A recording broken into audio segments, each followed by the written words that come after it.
setengah jaman kita masuk jalur itu, ban mobil bapak bocor, meledak gitu. Sempat bapak tuh melipir ke kiri banget, gitu kan, kiri. Sampai tiba, Pak ini kenapa Pak? Ih Pak kenapa? Gue sama kakak juga, Pak kenapa? Enggak, kata gitu, ini kayak bannya pecah deh, kata kayak bannya pecah deh. Bapak melipir, berhenti, ketemu bapak dia yang lihat turun. Baru gue bilang, iya bannya pecah gitu kan. Saking gue kayak bingung, gue bilang, coba mendekat, makin banyak. Jadi dia tuh semakin mendekat semakin banyak. Semakin nambah nih. Semakin nambah jumlahnya. Dia mendekat sampai sekitar jarak cuman beberapa meter dari gue lah gitu. Itu baru kelihatan jelas. Itu baru kelihatan jelas sampai gue bilang, ibu itu bukan obor bang. Tahu orang nggak pakai busana apa-apa, yang kebakar itu palanya. Wah.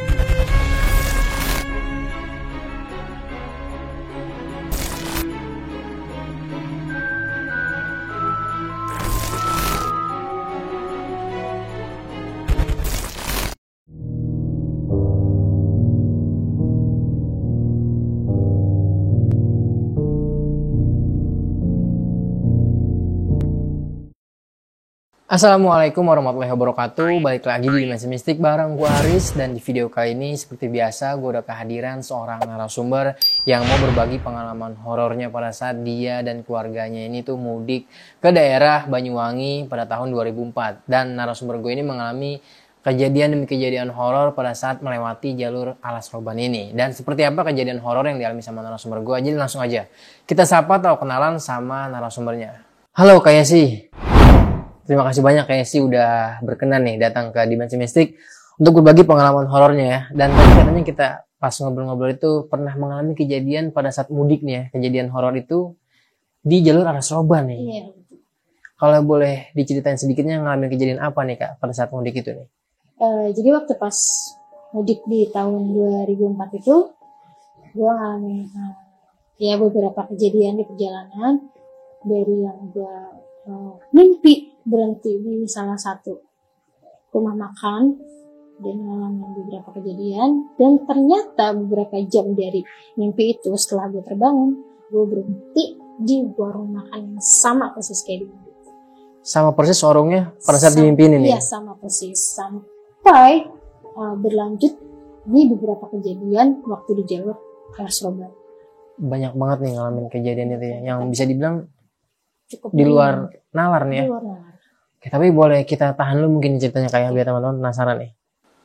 Ya tadi kalian udah denger sendiri nih gimana kisah-kisah atau cerita pendek dari narasumber gue barusan. Dan menurut gue cerita yang mau dibawain sama narasumber gue ini tuh epic banget nih. Jadi buat kalian tonton ceritanya sampai habis, jangan ada yang skip. Dan lagi-lagi seperti biasa gue mau ngingetin dulu buat kalian, kalau kalian punya pengalaman horor kisah nyata mau jadi narasumber langsung di Dimensi Mistik seperti Kak Yesi kali ini, bisa banget kalian langsung aja DM ke Instagram Dimensi Mistik atau bisa kirim cerita kalian ke email Dimensi Mistik. Nanti semua linknya bakal gue cantumin di kolom deskripsi. Ya udah, lengkap ceritanya seperti apa, langsung aja kita masuk ke ceritanya.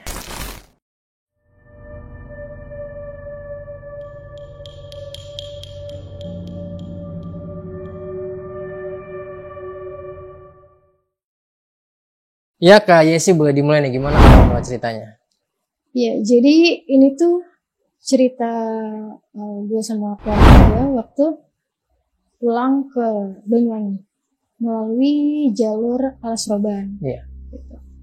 Ini tuh cerita di tahun 2004 waktu gue masih SMP. Lumayan banget lama ya. Lumayan lama banget. Dan di tahun itu jalur untuk ke Banyuwangi ya hanya lewat Alas Roban. Alas Roban nih satu-satunya akses nih gitu ya. Jadi ini tuh awalnya gue sekolah nih bang, kayak hari biasa gitu. Waktu itu gue sekolah sama kakak gue, kebetulan gue satu sekolah sama kakak gue saat itu. Tiba-tiba di jam setengah 10 atau jam 10 siang itu tiba-tiba ibu datang. Ibu datang ngobrol sama guru yang ada di kelas waktu itu untuk izin biar gue pulang cepat gitu. Saat itu gue nggak tahu ada apa nih bang. Tiba-tiba Pas gue keluar dari kelas, ibu udah langsung nyuruh ganti baju. Ibu udah nyiapin baju saat itu. Gue ganti baju, terus gue bilang, emang ada apa bu? Gue bilang, hari ini kita harus ke Banyuwangi ya. Hari ini juga, sekarang juga kita harus pulang ke Banyuwangi. Ibu udah nyiapin semuanya baju-baju kamu sama keperluan kamu waktu itu. Sempet kaget, ada apa bu emang harus pulang ke Banyuwangi?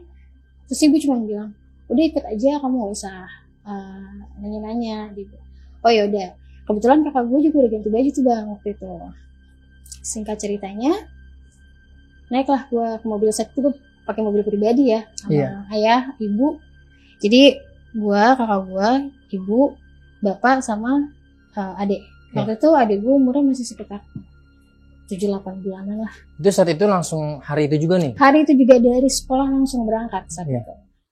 Saat itu pokoknya usia adik gue masih baik lah, masih di bawah setahun waktu itu.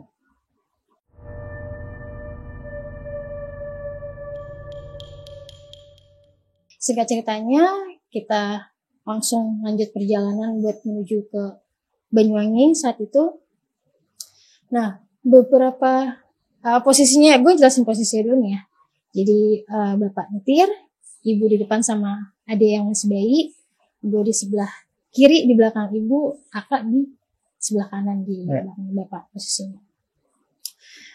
Sekitar beberapa jam dari kita perjalanan, gue ketiduran nih bang.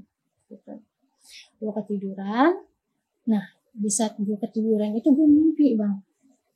Awalnya itu gue mimpi gue sama keluarga gue, bapak ibu nih berhenti di salah satu kayak bisa dibilang rest area lah, tapi kayak berbentuk rumah makan yang biasanya para pemudik makan gitu ya. Gue mimpi gue berhenti di rumah makan yang biasa buat mudik. Di mimpi gue itu posisinya kita lagi makan, gimana mimpi itu kayak jumping, ada jumpingnya gitu lah. Gimana ceritanya adik gue bisa hilang, tiba-tiba di mimpi gue tuh adik gue hilang bang. Kondisi di situ udah kayak kronik banget. Ibu udah nangis, bapak udah bingung. Tapi di mimpi gue itu posisi gue tuh cuman kayak linglung bengong gitu loh. Oh, karena kebingungan. Iya, tapi rasa mimpi gue tuh kayak nyata saat itu. Iya. Rasanya kayak nyata. Gitu. Adik gue hilang, petugas yang ada di situ kayak yang ada di situ juga ngebantuin tuh buat nyari adik gue yang bayi waktu itu bang. Nyari kesana kemari, beberapa lama nyari, tiba-tiba ada ibu-ibu bang di mimpi gue. Ibu-ibu datang bawa adik gue. Dan di mimpi gue tuh ibu gue cuma kayak ngasih ke ibu gitu lah. Gak ada omongan kata-kata lain, cuman kayak ngasih adik. Di saat itu ibu dengan kondisi yang udah nangis, kondisi yang udah kayak kacau lah gitu, cuman kayak saya cuma ngambil adik tanpa kayak bisa fokus ke ibu-ibu yang ngasih adik gue gitu loh. Saya dari situ, cuman di mimpi gue tuh kok gue fokus ke itu ibu-ibu gitu loh. Sosok ibu ini. Si ibu-ibu ini tuh di mimpi gue tuh kayak ya ibu umur 40 gitu lah, jadi nggak terlalu muda nggak terlalu tua. Saat itu di mimpi gue si ibu itu kayak pakai dress zaman jadul lah, zaman dress zaman tahun-tahun 80 70-an lah. 70-an dress jadul deh gitu. Kondisinya ibu-ibunya tuh kayak mukanya muka jadul gitu lah, tapi cantik di mimpi gue itu. Setelah dari mimpi gue fokus ke ibu-ibu itu dengan penampilannya dia, gue kebangun. Di saat gue bangun tuh gue kayak cuma mimpi, tapi gue kayak nyata, rasanya tuh kayak nyata semuanya gitu, kayak bukan mimpi. Tapi pas gue kebangun tuh kayak cuma mimpi ya gitu. Kakak sempet kayak, lu kenapa, kata dia gitu. Enggak apa-apa, gue bilang. Terus dulu kayak sempet nge-freeze sebentar gitu loh, sempet kayak oke, mimpi kayak gitu loh, sempet kayak ya udahlah, mungkin emang karena emang gue ketiduran capek, mimpi kayak gitu, maksudnya nggak diambil pusing saat itu.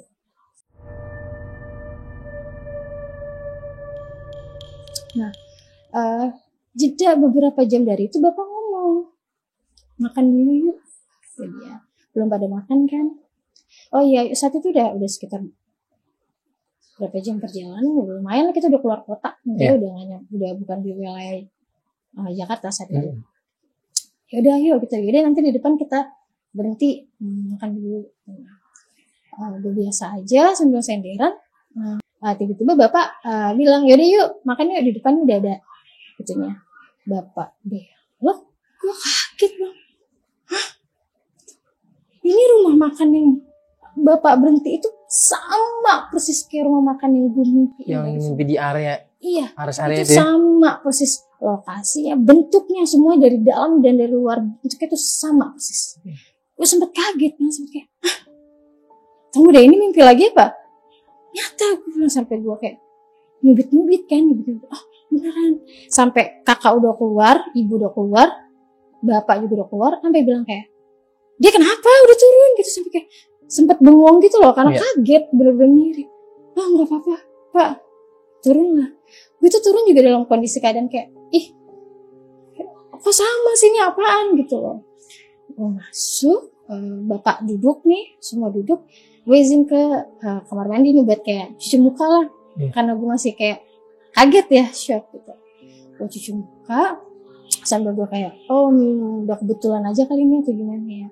Gue balik lagi ke meja makan kan, ke tempat makan, kita makan kayak biasanya.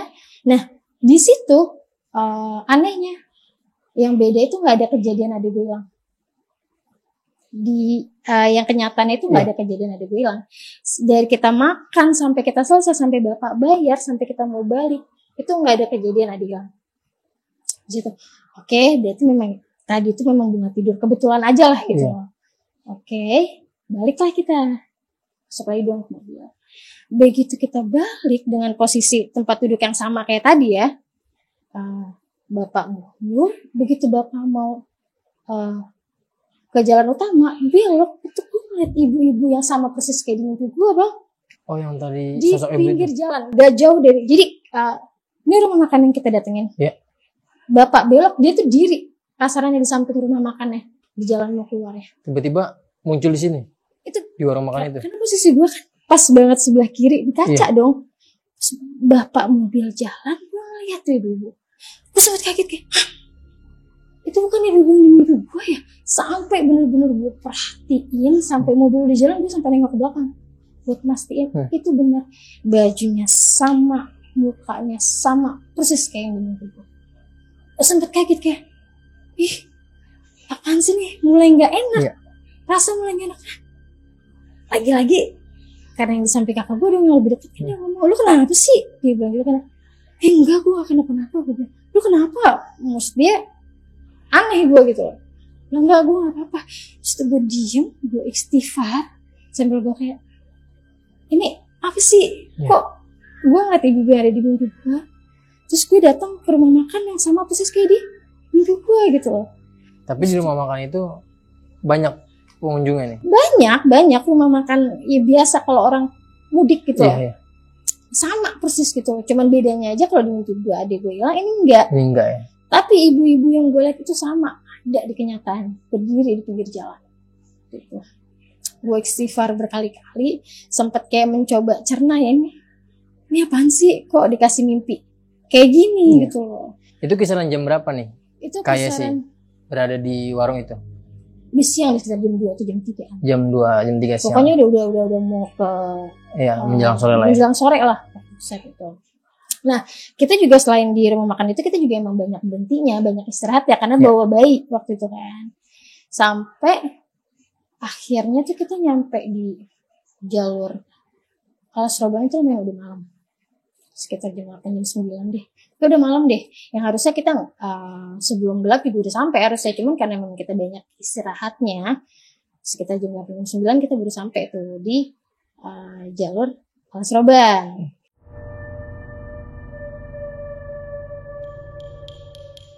Nah sebenarnya sebelum kita masuk ke wilayah Surabaya itu, bapak udah berhenti ini. Udah bilang kayak kita doa yuk. Karena kan kita bener-bener baru kali ini ya mudik bener-bener pribadi, pakai jalan sendiri pakai mobil pribadi, nggak naik bis gitu loh. Kita doa, bismillah, minta keselamatan kan. Habis itu baru kita lanjut.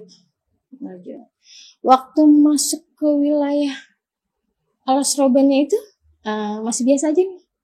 Tapi makin kita masuk ke dalam itu hawanya makin beda. Ini gue gak tahu ya yang ngerasain cuman gue doang atau bapak ibu sama kakak ngerasain juga, gak tahu nih. Cuman memang ibu pernah sempat ngomong kayak gini, Pak baca-baca ya Pak ya, Pak baca-baca gitu loh. Itu masih ada beberapa kendaraan yang lalu lalang, masih ada saat itu. Sampai kisaran setengah jaman kita masuk jalur itu, ban mobil bapak bocor, meledak gitu loh. Sempat bapak tuh melipir ke kiri banget, gitu kan, kiri. Seperti Pak ini kenapa Pak? Ih Pak kenapa? Gue sama kakak juga Pak kenapa? Enggak kata gitu, ini kayak bannya pecah deh, kata kayak bannya pecah deh. Bapak melipir, berhenti. Pertama bapak dulu yang lihat turun, baru gue bilang iya bannya pecah gitu kan, harus diganti dong waktu itu. Nah posisinya saat itu dulu main malam, kendaraan yang lalu lalang juga mulai dikit. Sedangkan jalur alas roban itu kirinya full hutan belantara, kanannya full hutan belantara, bener-bener hutan kiri kanan. Saat itu posisi mobil sebelah kiri nih bener-bener agak melipir ke kiri. Bapak ganti ban, ibu turun nih nemenin buat ganti ban. Yang gendong adik waktu itu turun, gendong adik waktu itu turun. Posisi bapak di ban belakang kan yang pecah, bapak di sebelah kanan ganti, nah ibu di sebelah kiri nih, ke arah bapak gitu loh. Nah gue inisiatif buat kayak udahlah ikut turun lah, mau ngeliat bapak nih gitu, ganti ban nemenin lah gitu. Gue turun, gue diri lah di samping ibu waktu itu, gitu gue diri di samping ibu. Awalnya sih biasa aja, masih kayak gue selingkuh kiri kanan gitu loh, gue masih ngeliat. Sampai akhirnya di seberang jalan gue itu kan tetap hutan ya. Pertama gue ngeliat kayak ada api unggun. Awal gue mikir api unggun karena dia tuh kayak ada api obor nyala gitu loh. Dan saat itu gue berpikir kalau di hutan ada api kayak gitu berarti mungkin ada orang camping atau apa segala macam. Anggapannya warga lah gitu. Intinya nyala api unggun gitu loh saat itu. Gue ngomong ke ibu, itu ada ibu unggun, api unggun. Ibu bilang gitu, ya bu itu gue nunjuk ibu ada api unggun. Gue sampai kayak gini kan, ih ngaco, udah masuk kata dia gitu kan ya, baca-baca jangan ngelamun, jangan bengong kata ibu. Terus gue bilang enggak bengong. Sampai gue perhatiin lagi, iya itu kayak ada api yang awalnya cuma kecil kayak api unggun gitu. Pas gue perhatiin, loh kok apinya dari satu dia nyala lagi satu itu sampai banyak. Karena gue saking fokusnya dan gue bingungnya, gue gak sampai kayak, bu itu apaan bu? Dia nyala satu nyala. Kalau kita ngeliat dari jauh itu tuh kayak obor. Kayak ada warga nyalain obor satu-satu, tapi lama-lama ngedekat gitu loh. Saking gue kayak bingung, bilang itu apa? Mendekat, makin banyak. Jadi dia tuh semakin mendekat semakin banyak. Semakin nambah nih. Semakin nambah jumlahnya. Dia mendekat sampai sekitar jarak cuman beberapa meter dari gue lah gitu. Itu baru kelihatan jelas bang. Itu baru kelihatan jelas sampai bilang, ibu itu bukan obor bang. Tahu orang nggak pakai busana apa-apa, yang kebakar itu palanya. Jadi orang nggak pakai busana, kepalanya itu kebakar. Jadi dari jauh itu bener-bener kayak obor jalan. Tapi setelah mendekat itu bukan obor bang. Itu gue sampai bilang, ibu itu apaan ibu kepala gue cuma bilang gitu, ibu kepala kebakar. Itu yang gue inget kejadian terakhir. So gue bilang ibu sambil gue nangis gemeteran, berat gue gak sadar.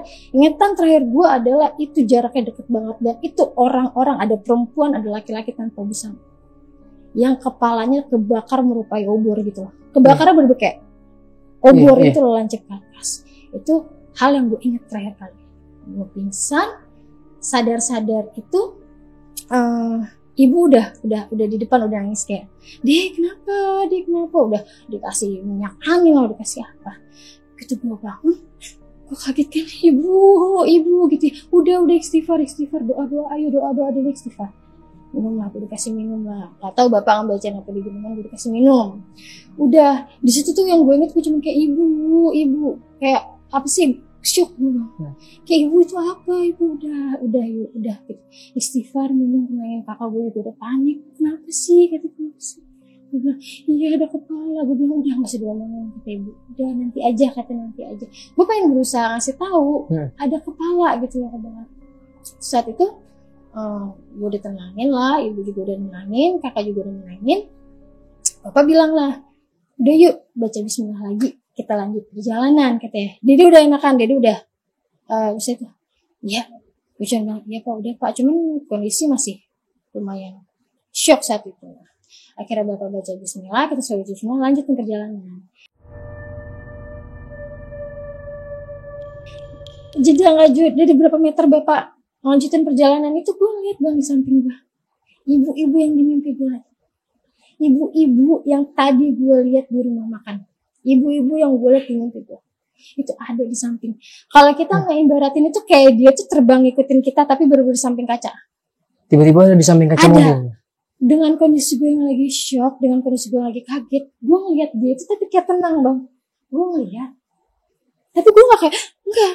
Gue ngeliat dia senyum, dia kayak ngikutin kita, mobil gitu loh. Dia senyum, hati gue kayak tenang. Gue tenang. Kalau sampai gak terasa gue kayak ketiduran sebentar gitu loh. Gue ketiduran sebentar sampai akhirnya gue bangun. Kondisi gue bangun pun cuman kayak, udah bangun biasa, kondisi udah lumayan tenang, gak sekacau yang tadi. Akhirnya kakak gue bilang, udah gak usah banyak bohong yuk. Akhirnya kakak gue coba buat ngajak gue ngobrol waktu itu, ngobrol tentang sekolah dan apa itu. Pas ngobrol, ibu mulai bilang ke bapak gini, Pak berhenti dulu deh, kata ibu. Pak berhenti dulu. Nah disitu kakak gue diem nih, gue juga diem. Kenapa kok ibu? Kenapa bu? Kata bapak. Terus dia bilang kayak, kayaknya kita diputer-puterin deh pak, kata dia. Terus bapak, enggak gak sih, kata dia. Semenjak yang dari gue ngeliat sosok itu sampai gue bangun, terus kita lanjutin perjalanan, itu nggak ada satupun kendaraan yang lewat. Sama sekali nggak ada yang sama lalang, sekali nggak kayak tadi sebelum gue ngeliat sosok itu masih ada beberapa kendaraan lalu, ini nggak ada sama sekali. Ibu yang sadar pertama kali, terus gue cuma bilang, bapak baru sadar? Iya ya. Nah entah gimana bapak membuka kaca jendela nih, mungkin untuk ngambil udara atau gimana, membuka. Begitu kaca dibuka, gue membuka kaca, gue juga ngerasa kok kayak nggak ada angin gitu loh bang, kayak nggak ada udara. Intinya lo kayak di kedap suara gitu. Kayak di gitu loh, kayak diungkap gitu. Kok hawanya beda banget sama kayak sebelum gue lihat sosok-sosok itu gitu loh. Kok ini nggak ada hawa angin, tapi ini hutan loh, pasti ada angin lah kalau banyak. Ini kok nggak ada hawa-hawa segar atau hawa angin ya. Sampai bapak bilang kayak, udah ibu yuk kita baca doa ya gitu ya. Ibu bilang, ya yuk pak ya, soalnya ibu nandain. Jadi ternyata ibu tuh dari awal udah curiga. Ibu tuh kayak nandain satu tikungan yang pohonnya itu beda. Ibu tuh nandain dari awal. Nah ibu bilang, itu tuh kita udah 3-4 kali ngelewatin tikungan yang sama, kata ibu. Berarti muter di situ-situ aja. Iya, pohon yang sama, tikungan yang sama, ibu bilang. Kalau bapak nggak, cuman bapak ngerasanya kok jauh banget, harusnya kita udah keluar ini kan. Dan itu posisinya sekitar jam 12-an lah, jam berapa? Pokoknya masih malam, jam 12 jam 1-an gitu loh, masih malam. Yang harusnya kita ngelewatin jalur Alas Roban paling lama itu cuma sekitar 3 jam lah. Itu udah paling lama banget. Normalnya lah ya. Ya udah paling lama malah itu. Estimasi paling lama 3 jam lah itu. Sampai gue bilang, udah ibu yuk kita baca-baca semuanya dek, kak baca doa yuk, kata bapak. Iya pak, udah nih bapak berhenti, kita berdua baca doa khusus kayak minta diselamatin deh sampai ke tujuan, sampai balik lagi ke rumah gitu. Doa, habis itu bapak bilang udah selesai nih kita berdoa, bapak tutup jendela, terus bapak kayak ngambil nafas. Bismillahirrahmanirrahim. Jalanlah bapak. Begitu kita jalan gak lama bang, sekitar 15-20 menit deh kita keluar jalur Alas Roban. Tapi lu tahu bang apa? Kita keluar jalur Alas Roban itu pas subuh. Itu azan subuh, Allahu Akbar. Baru keluar tuh ya? 15 menit. Iya. Sebelumnya kita 15 menit itu masih sekitar jam 1, jam 12 loh. Iya. Ya kan? Kok bisa keluar-keluar kita subuh? Gimana ceritanya? Sekitar 15 menit kita jalan, dari jam 12 malam kita lihat di jam, tiba-tiba keluar udah subuh bang. Iya, keluar dari Alas Roban subuh ya. Wah bapak kaget situ kan, bapak berhenti, astagfirullah, istighfar lagi dong. Ini azan subuh beneran nih, kata bapak. Beneran azan subuh. Bapak ngeliat jam tangan lagi, bener. Itu bener-bener azan subuh bang, jam 5 pagi. Jam 4 lewat dikit sama jam 5 pagi. Itu gak masuk akal bang. Kita baru 15 menit loh. Kok bisa tutup subuh kan? Kayak kita dipindahin dari dimensi lain ke dimensi satunya lagi gitu. Terus bapak istighfar lagi, nyari masjid lah bapak. Buat kayak sholat gitu loh. Buat kayak, ini kok perjalanan udah bahaya banget gitu loh. Apalagi kan bawa anak-anak ya bapak ya. Baru berhenti sholat, ibu sholat. Sampai akhirnya udah mulai agak terangan sedikit. Baru kita mulai lanjut perjalanan. Nah, di perjalanan habis keluar dari Alas Roban itu emang gue udah ngerasain bang, kalau badan gue tuh udah mulai gak enak gitu loh. Udah mulai kayak sakit deh, udah mulai gak enak gitu loh. Sampai akhirnya di siang deh, jam-jam siang gitu nyampe lah kita ke nah siang sih, udah mau sore jam 2-2an gitu, jam 2 jam 3an kita sampai nih di Banyuwangi di rumah nenek. Sampai dengan kondisi yang udah capek banget waktu itu. Sampai disambut lah sama nenek kan. Masuk saat itu kita naruh barang, bersih-bersih lah, mandi gitu, beres-beres. Saat itu kondisi gue udah mulai, wah udah ini gue sakit nih kayaknya. Udah mulai panas, badan udah mulai gak enak gitu. Sampai akhirnya selesai mandi, gue rebahan nih. Pas gue rebahan ya, ibu bapak sama keluarga-keluarganya, gue gak ngerti sih mereka ngomongin apa ya. Intinya sempet ada pertemuan keluarga besar di saat itu. Tapi karena kondisi gue memang udah gak enak badan, gue tidur waktu itu di kamar gitu. Jadi gak tahu apa yang mereka bahas atau mereka ngomong tuh gak tahu gitu. Gue tidur, gue istirahat. Nah makin malam kok gue ngerasain badan gue makin lama makin sakit ya. Sampai gue bilang kayak, aduh kok badan sakit gitu ya. Ibu sampai megang badan tuh kayak panas banget. Udah sempat dikasih obat saat itu. Dikasih obat warung lah, emergency obat gitu lah. Dikasih obat, ditemenin ibu tuh waktu itu tidur. Ibu bilang, besok pagi kalau masih kayak gini kita ke apa ya bahasanya ke orang dulu ya. Bukan mantri ya. Mantri, bukan mantri juga sih. Jadi kayak disembur gitu loh. Orang bisa lah gitu. Orang bisa lah gitu loh. Gitu loh. Nah besok pagi bener badan gue masih panas, masih gak membaik gitu loh. Dibawalah ya kita panggil aja Mbak Joko deh. Jadi orang yang benar-benar dituakan di situ, orang yang intinya bisa ngobatin lah gitu loh.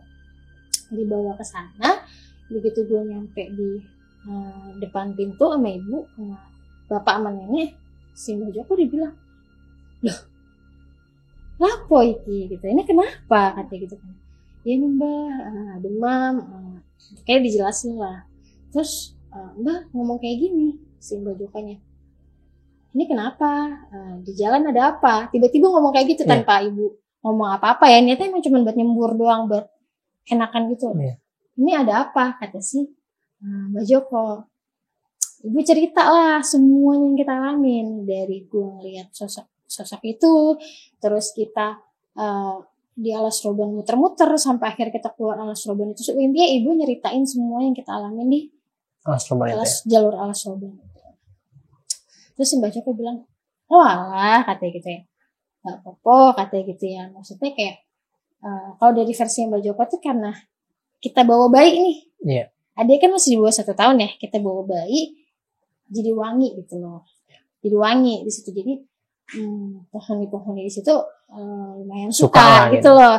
Ditambah guanya agak lumayan sensitif saat itu, kayak udah gitu guanya mungkin agak lemah kali ya, jadi gampang di apa sih namanya ya, diganggu hal kayak gitu loh.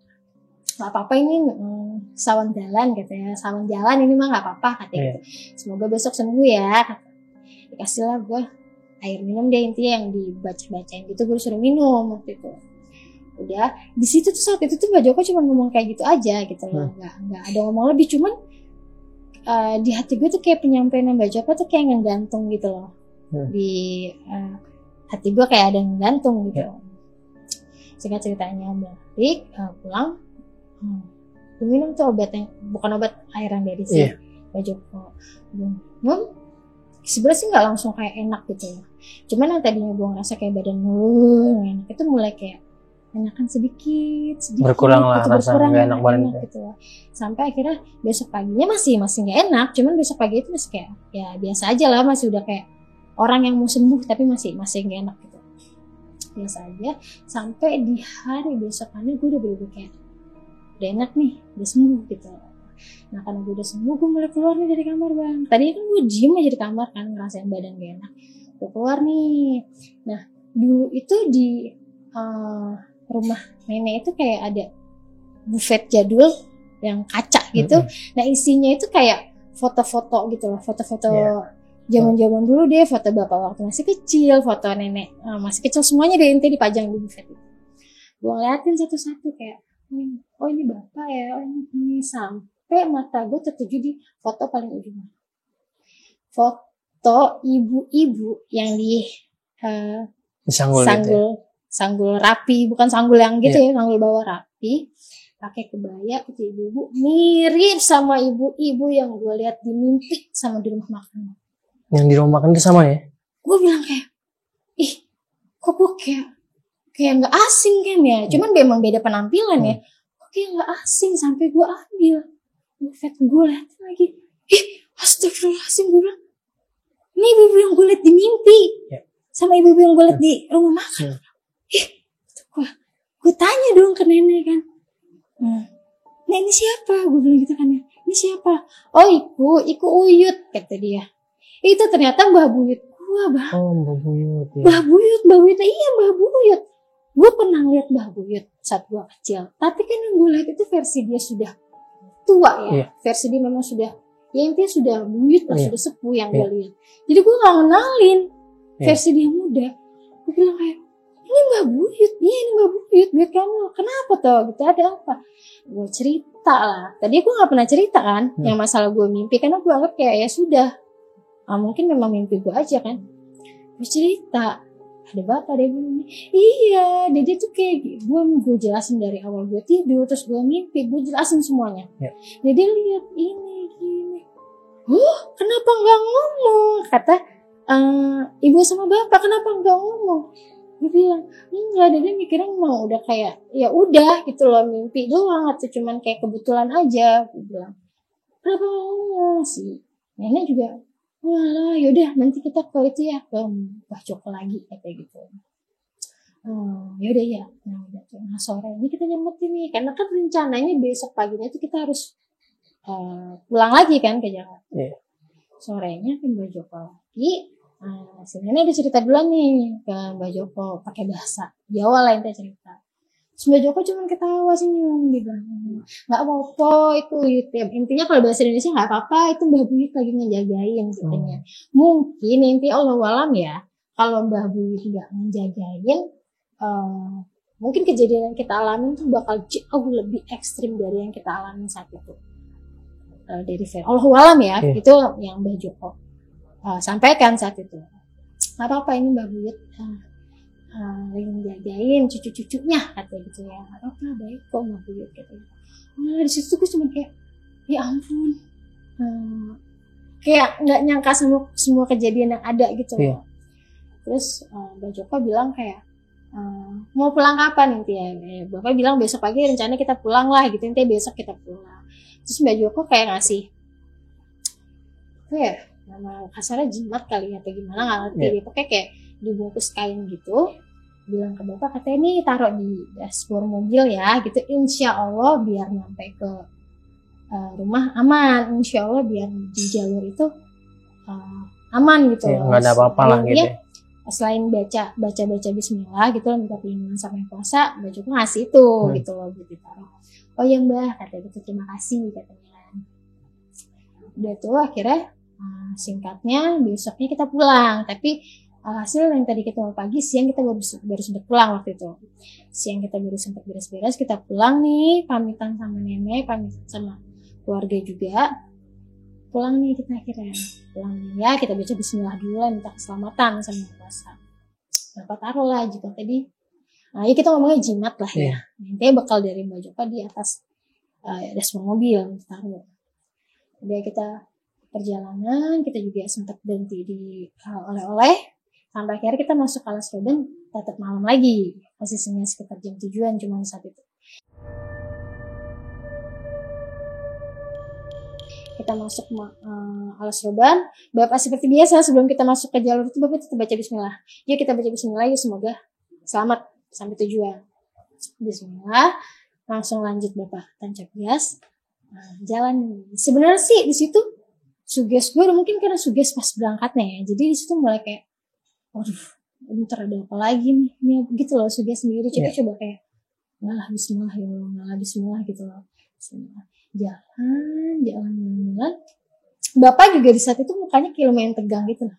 Bilang kayak lumayan nggak santai, nggak relax gitu loh di jalur Alas Roban itu Bapak. Cuman sambil dibaca-baca, dia fokus nyetir sampai akhirnya kayaknya kita udah mau keluar. Intinya nggak ada apa-apa tuh di situ, cuma kayak hawa-hawa nggak enak aja gitu loh. Sampai akhirnya kayak mau beberapa kilo mau keluar dari Alas Roban, Bapak berhenti nih di warung. Dulu tuh ada warung di pinggir jalan kayak gubuk-gubuk gitu loh. Tapi itu di daerah yang udah kita mau keluar jalur ya. Udah di ujung jalan ya. Intinya kalau di tengah itu nggak ada. Cuman memang tetap ada cuman kayak 1, 2 beberapa warung lah ya. Nggak yang berderet panjang ya. Bapak berhenti waktu itu. Bapak berhenti mau beli air satu. Bapak berhenti, Bapak yang turun. Waktu itu kan Bapak yang turun. Pas Bapak beli, Bapak langsung lari. Kenapa? Enggak, ayo kata gitu. Bapak lari, mukanya udah pucat, udah apa sih, udah kayak orang ketakutan gitu. Bawa air ya Bapak, bawa air.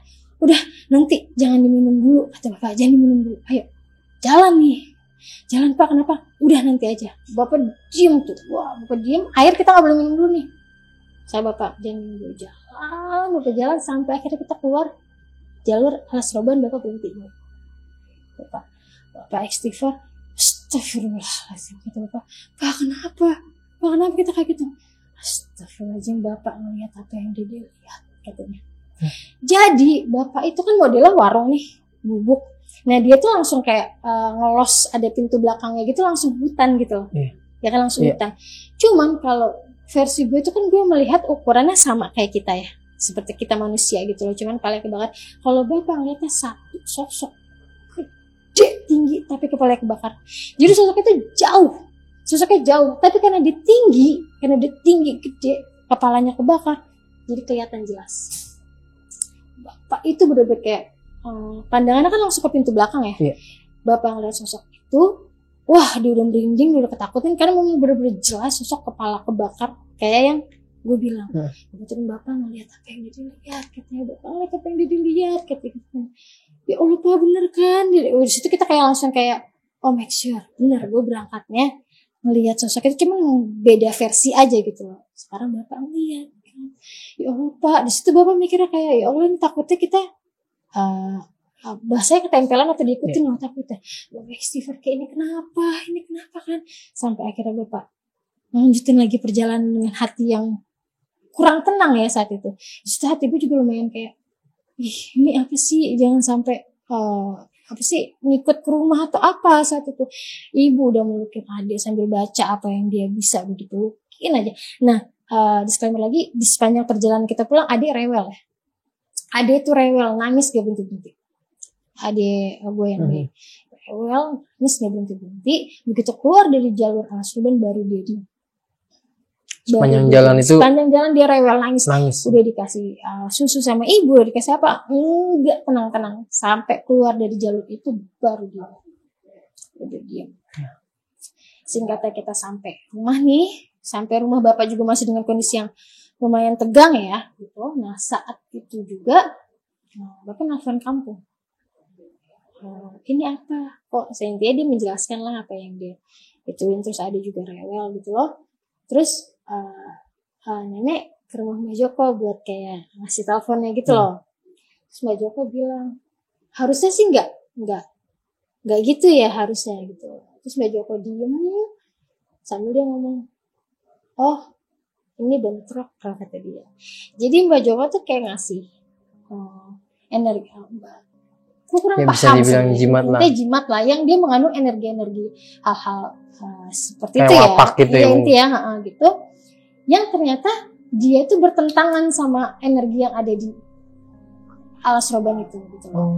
Jadi dia ini untuk ngebantu kita juga ngelindungin, ya kita juga minta perlindungan sama Allah ya, tapi maksudnya karena orang dulu kan ya percaya dengan kayak gitu, buat membantu kita selamat sampai tujuan, tapi bentrok ternyata sama energi yang ada di situ. Jadi adik ini wangi, banyak yang mau datang gitu, tapi bapak ada jembatan dari Mbak Joko. Diprotek lah ya. Iya, diprotek. Nah itu energinya katanya campur, intinya kayak berontak gitu loh, sampai akhirnya sebenarnya penunggu yang ada di sana tuh kayak mau bahasanya apa ya? Mungkin kalau mau perang gitu lah sama yang itu mau perang.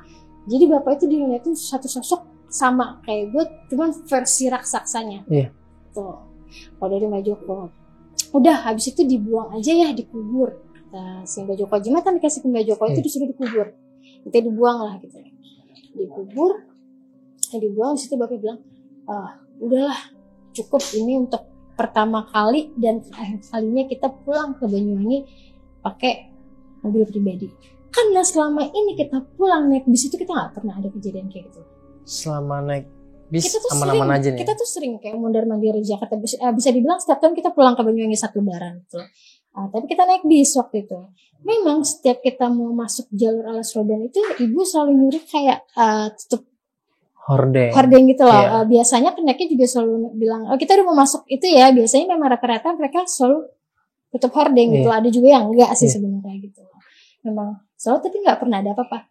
Allahualam, mungkin memang karena supirnya juga sudah ada bekal atau apa, kita nggak tahu ya. Jadi aman-aman aja perjalanan sampai tujuan. Jadi pertama kali kita naik mobil pribadi kejadian seperti itu, tapi selama kita naik transportasi umum seperti bis itu kita nggak pernah ngalamin kejadian gitu.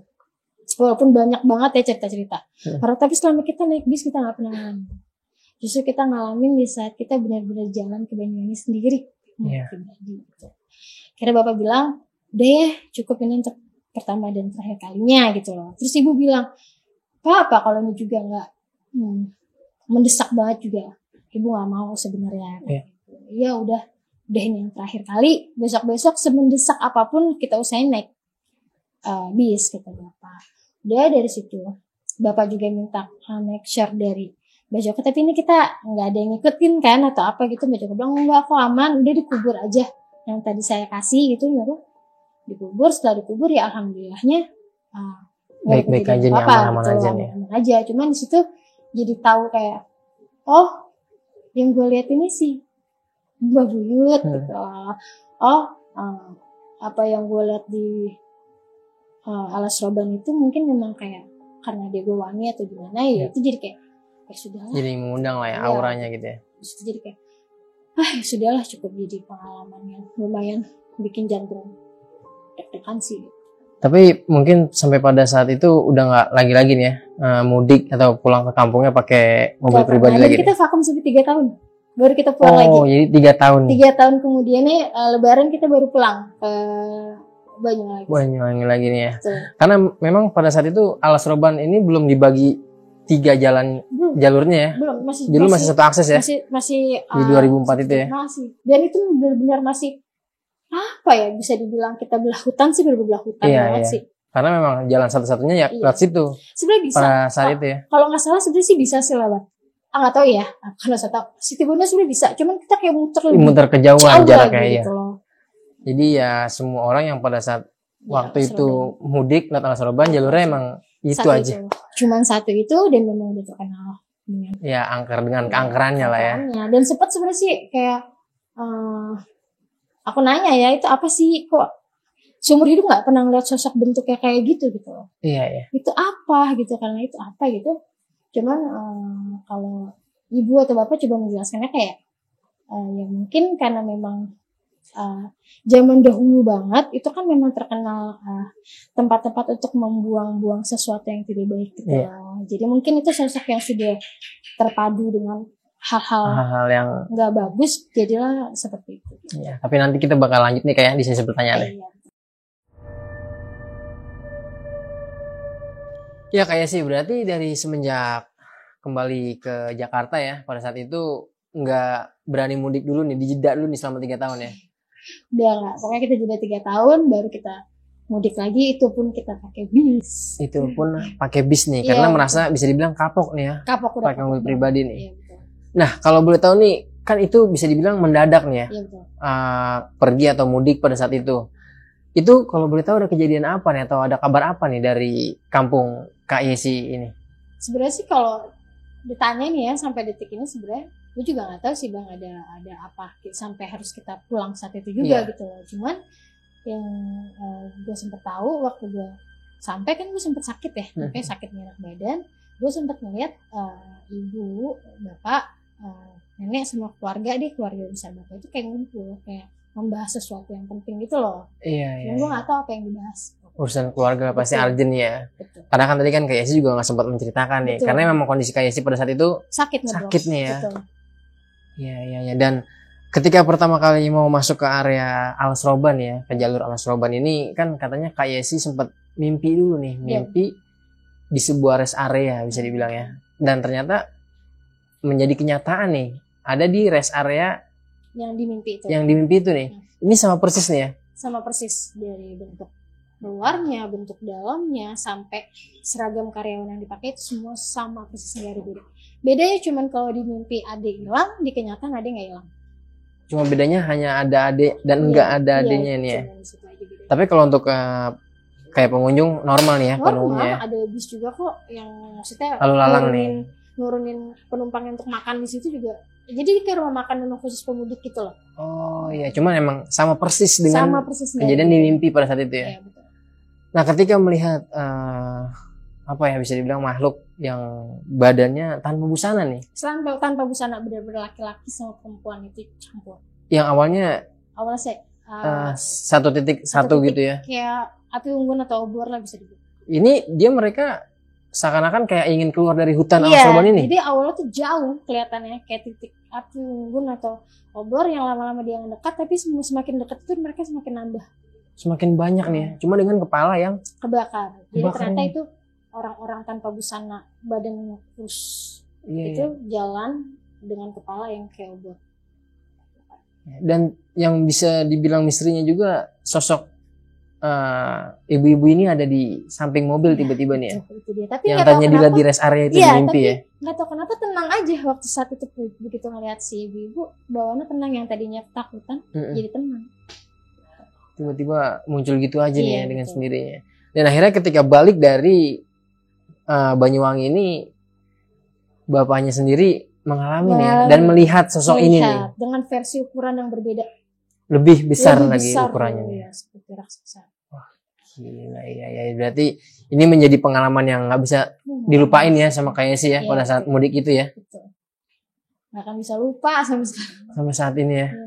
Dan sampai saat ini juga memang Alas Roban udah berubah banget nih, Berubah. drastis nih ya. Iya, kalau sekarang udah nggak kayak tahun Udah nggak se-ekstrim dulu nih Oh, yang iya. orang makan di warung pecel lele yang Iya, udah. konon katanya ini ada lah ya cerita kayak betul. gitu, makan di warung pecel lele sehingga Sehingga di warung-warung goib warung-warung gitu goib lah. gitu di Alas Roban ya. Memang Alas Roban ini udah bukan cerita yang gimana ya, Jelas udah ya, sering banget nih betul. orang menceritakan keangkeran di Alas Roban ini. Betul sekali.